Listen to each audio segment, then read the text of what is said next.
లంచాలు అడ్డా తెలంగాణ. ఒకప్పుడు ఏదైనా ఒక కానిస్టేబుల్ కానీ, ఒక ఎస్ఐ కానీ, ఒక ఇన్స్పెక్టర్ కానీ, ఒక ఏసీపీ కానీ ఎవరి దగ్గరైనా లంచాలు తీసుకోవాలంటే ఒక భయం ఉండేది. కానీ తెలంగాణలో కొత్త గవర్నమెంట్ వచ్చిన తర్వాత, కాంగ్రెస్ గవర్నమెంట్ వచ్చిన తర్వాత లంచాలు దందా పెరిగింది. ఇప్పుడు కరీంనగర్లో జమ్మికుంట పోలీస్ స్టేషన్ లిమిట్ లో ఉన్న ఇన్స్పెక్టర్ గారు, ఆయన పేరు రవికుమార్, మొత్తం ఆయన ఒక వాయిస్ క్లిప్ వైరల్ అవుతున్నాయి. నాకు కూడా మీడియా పరంగానే తెలిసింది. 3 లక్షల రూపాయలు ఒక బాధితుడు ఆయన బాత్రూమ్ లో పెట్టిందంట. సీసీటీవీస్ చెక్ చేయండి, ఆయన ఒక కేసులో నాకు డబ్బులు అడిగిండు, నేను బాత్రూమ్ లో డబ్బులు పెట్టిన 3 లక్షలు, అది సీసీటీవీ చెక్ చేయండి అని కూడా ఆ బాధితుడు ఆయన చెప్తుండు.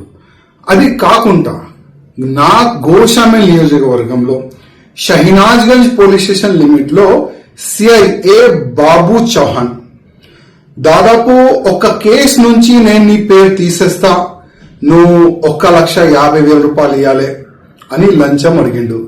50,000 రూపాయలకి ఆయన ఫిక్స్ అయింది. ఏసీపీ అధికారులు ఈ షహనాజ్గంజ్ పోలీస్ స్టేషన్ లిమిట్ లో ఉన్న ఆ ఇన్స్పెక్టర్ ని, ఆ బాబు చౌహాన్ ని అరెస్ట్ చేసినారు. ఇట్లా కాకుండా చాలా వరకు ఈ సంవత్సరంలో చాలా వరకు పోలీసులు లంచం తీసుకుంటా అరెస్ట్ అవుతున్నారు. నేను కమిషనర్ గారికి, అంటే సివి ఆనంద్ గారు చాలా సిన్సియర్ ఆఫీసర్, చాలా మంచి వ్యక్తి, వాళ్ళు ఎంత స్టిక్ చేసిన తర్వాత కూడా అసలు ఈ లంచం మాఫియా ఎట్లా నడుస్తుంది దానిపైన కొద్దిగా సివి ఆనంద్ గారు దృష్టి పెట్టాలని నేను సివి ఆనంద్ గారికి రిక్వెస్ట్ చేస్తున్నా. అదేవిధంగా అసలు పోలీస్ అధికారులు వాళ్ళ చెంబర్ లో కానీ, వాళ్ళు ఎక్కడెక్కడ వాళ్ళ మూమెంట్ ఉంటుంది అక్కడ కూడా సీసీటీవీస్ కెమెరాస్ పెట్టాలని నేను మా కమిషనర్ గారికి, డీజీపీ గారికి కోరుతున్నాను. ఎందుకంటే ఒక వ్యక్తి పైన ఇల్లీగల్ గా కేసు పెట్టిన తర్వాత ఆ పేరు నేను తీసేస్తా, డబ్బులు అనేవాళ్ళు ఈ విధంగా ఇవాళ ఏసీపీ చేతికి వాళ్ళు అరెస్ట్ అవుతున్నారు. ఇంకా ఎంతమంది ఉండొచ్చు.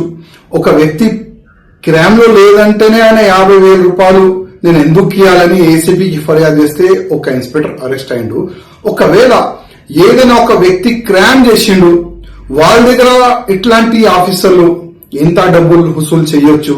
అందుకోసం మా కమిషనర్ గారికి, డీజీపీ గారికి, రేవంత్ రెడ్డి గారికి రిక్వెస్ట్ చేస్తున్నా, ప్రతి ఒక్క పోలీస్ అధికారులు ఎక్కడెక్కడ మూవ్మెంట్ ఉంటది పోలీస్ స్టేషన్ లో అక్కడ సీసీటీవీస్ పెట్టాలని నేను డీజీపీ గారికి, కమిషనర్ గారికి, రేవంత్ రెడ్డి గారికి రిక్వెస్ట్ చేస్తున్నా. అదేవిధంగా ఇట్లాంటి ఆఫీసర్లు అరెస్ట్ అవుతారు కదా లంచం తీసుకుంటా, అట్లాంటి ఆఫీసర్ జస్ట్ సస్పెన్షన్ చేయకుండా టోటల్ గా పోలీసు జాబ్ నుంచి పీకేశాలని నేను ముఖ్యమంత్రి గారికి రిక్వెస్ట్ చేస్తున్నా. ఒక స్పెషల్ గా ఒక జియో తీసుకుని రావాలని నేను ముఖ్యమంత్రి గారికి రిక్వెస్ట్ చేస్తున్నా.